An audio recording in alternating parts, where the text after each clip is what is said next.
Bab 995. Aku peduli terhadapmu. Arthur Xiao menatapnya dengan lembut, terlihat kasih sayang di bawah sinar cahaya, dan perasaan yang mendalam terbungkus di dalamnya. Gita tidak tahu sebelumnya, tetapi setelah dia mengutarakan perasaannya, Gita benar-benar menyadarinya sekarang. Setelah melihatnya dengan jelas, Gita mundur 2 langkah karena kaget. Kemudian berbalik. Keluar. Karena kamu tidak ingin aku di sini bersamamu, maka aku akan keluar dulu. Apa yang tidak dia ketahui adalah bahwa setelah dia berbalik, cahaya di mata Arthur Xiao dengan cepat meredup, dan setelah berbicara dengan Gita, dia berbalik dan meninggalkan dapur. Bebang. Setelah pintu dapur ditutup, suasana kembali tenang, dan Gita perlahan berbalik. Dia menatap pintu untuk sementara waktu, dan melamun. Arthur Xiao adalah orang yang lumayan baik, tapi dia tidak bisa memaksakan perasaannya, sama seperti memaksakan perasaannya pada Andri Han. Memikirkan hal ini, Gita menarik napas dalam-dalam, dan butuh waktu lama untuk menghembuskan napas, lalu menundukkan kepalanya untuk mencuci sayuran. Setelah Audrey Han menarik George Kiao keluar, George Kiao langsung menjadi seperti bayi yang penasaran. Kakak ipar, kamu dan Koldi Yuchi sudah memiliki anak, mukanya seperti siapa? Apakah dia ada di rumah? Bolehkah aku melihatnya? Ong. Audrey Han menemukan bahwa orang di depannya sangat bersemangat seolah-olah dialah yang akan menjadi ayah. Dia tidak bisa menahan diri untuk tidak mengerutkan kening. Mengapa kamu begitu bersemangat? Ketika dia mengatakan itu, George Kiao juga merasakan sepertinya dirinya terlalu bersemangat, dan menggaruk kepalanya dengan canggung. Hehe tersenyum dan berkata, bukankah aku turut merasakan kebahagiaan saudaraku? Selain itu, aku dulu hanya mengetahui kamu memiliki hubungan dengan Koldi Yuchi, dan tidak mengetahui kalian berdua telah memiliki anak. Berapa umurnya? 5 tahun. Audrey Han menyebut sebuah angka. Setelah memikirkannya, dia merasa salah, dan mengoreksi, setelah tahun baru Imlek, sudah 6 tahun. Setelah mendengarkan usia ini, George Kiao langsung terdiam. Butuh waktu lama baginya untuk menemukan suaranya. Sudah sebesar itu ya, hahaha cepat sekali, tidak benar. Dia menepuk kepalanya dan berekspresi seperti telah menemukan benua yang baru. Apa yang kamu katakan padaku pada saat itu adalah kamu baru saja akan berbicara tentang pernikahan, lalu masalah terjadi pada Koldi Yuchi saat itu. Rasanya ini belum begitu lama. Kenapa tiba-tiba ada anak berusia 6 tahun?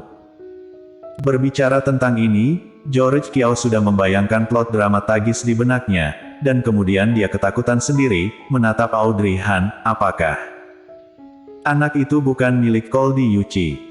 Audrey Han. Dia terpana oleh sirkuit otak ajaibnya, dan benar-benar ingin bertanya kepadanya bagaimana dia bisa berpikir seperti itu. Tapi sebelum dia bisa menjelaskan, sebuah suara terdengar lebih dulu. Tuan muda kecil adalah anak yang lahir dari Tuan muda Ye dan Nona muda sebelumnya. Tuan ini, makanan boleh asal dimakan, tetapi perkataan tidak boleh asal diucapkan. Audrey Han melihat ke arah suara itu dan menemukan bahwa Arthur Xiao telah keluar. Bukankah dia mau membantu Gita di dapur? Ketika dia bertemu mata Arthur Xiao, George Kiao menyipitkan matanya dan melihatnya. Sebelumnya, dia masih bertanya-tanya tentang identitas Arthur Xiao.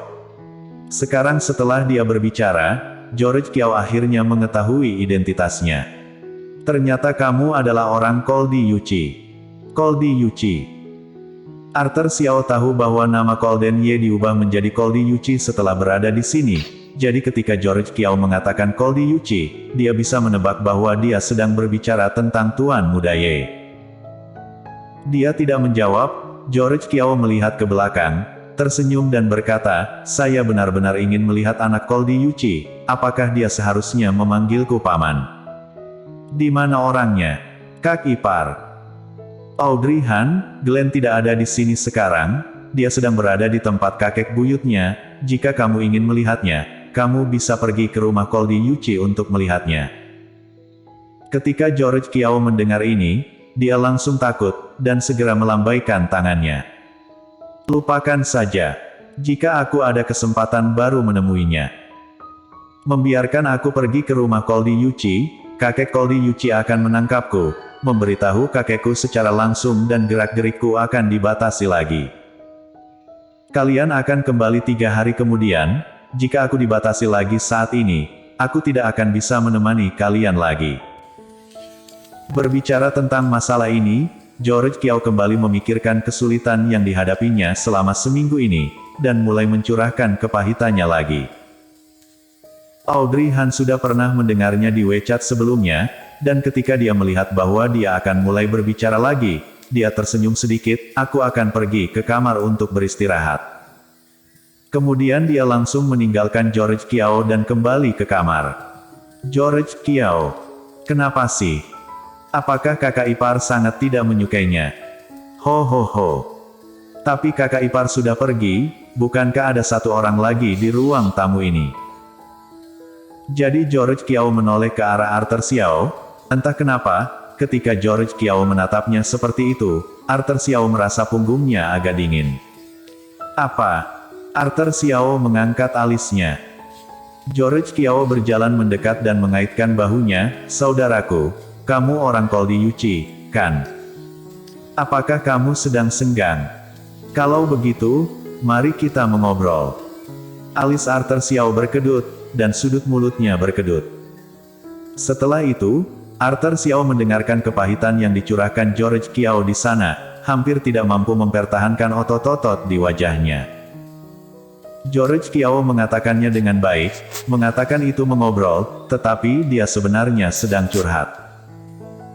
Dan Arthur Xiao adalah pendengar yang sangat baik, karena tidak ada tempat untuk pergi, jadi dia duduk di seberangnya dan mendengarkannya sepanjang waktu tanpa mengucapkan sepatah kata pun. Ketika George Kiao selesai berbicara lagi, dia merasa lega, dan menemukan bahwa orang di seberangnya masih duduk di sana, tidak bergerak sama sekali. George Kiao tiba-tiba merasa sangat tersentuh dan pergi ke arahnya memegang Arthur Xiao dengan air mata di matanya. Saudaraku, kamu sangat setia. Kamu tidak pergi bahkan setelah mendengarkan curahanku yang begitu panjang. Apa namamu? Kami akan menjadi saudara yang baik di masa depan.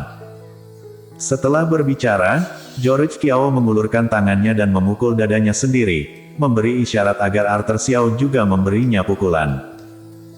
Arthur Xiao meliriknya dari samping, menggerakkan sudut mulutnya, dan berkata, Arthur Xiao.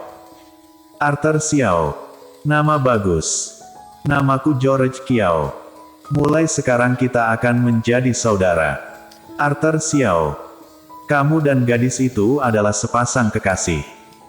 Tidak, kalian pasti bukan sepasang kekasih. Kamu yang terus melindunginya, jadi kamulah yang menyukainya.